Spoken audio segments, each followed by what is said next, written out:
Tutorial 7, we're going to continue talking about the sketch tools.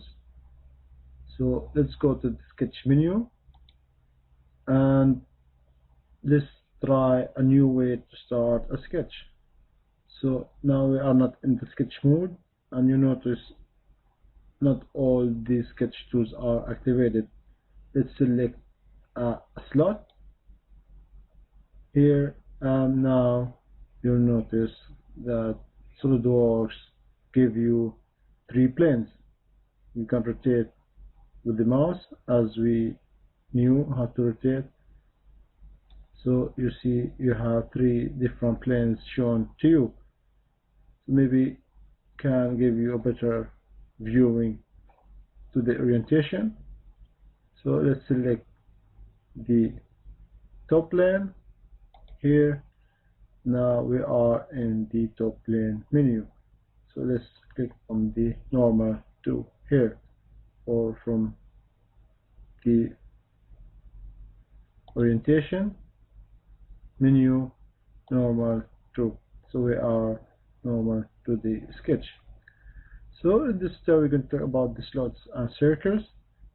The slots, they are quite easy to use if you see the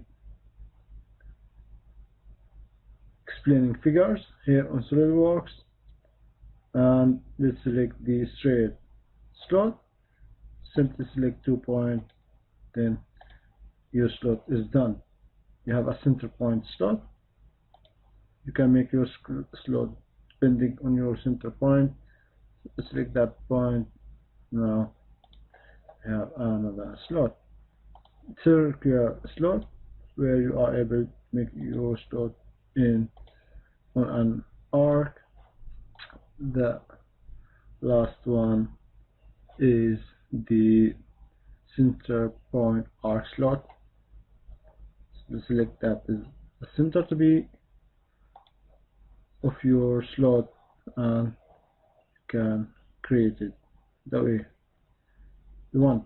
So now you have that slot.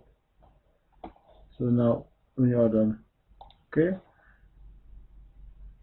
So the one is more used is the next, which is the circle. You have 2 types of circles.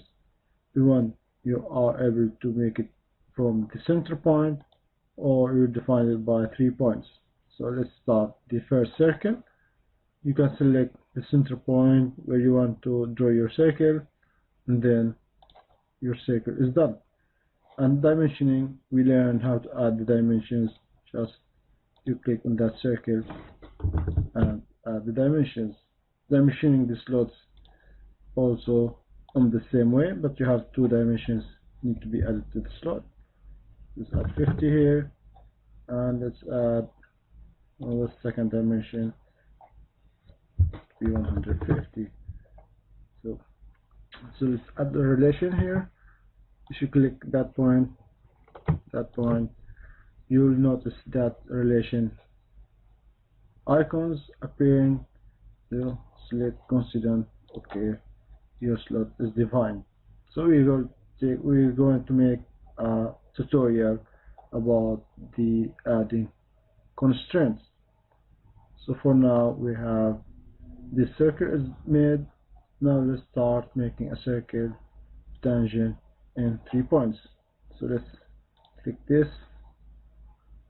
line, this circle, so now we have 2 lines selected. They are inside these 2 lines. And then the third one, you can select that arc or that point, or you can select this point to be clear to you. So now you created your circle inside 3 points you are selecting. So let's try it again. Let's make a center point rectangle. Select the 3 point circle. Select this line, this line, this line. Your circle is inside or tangent with these 3 lines.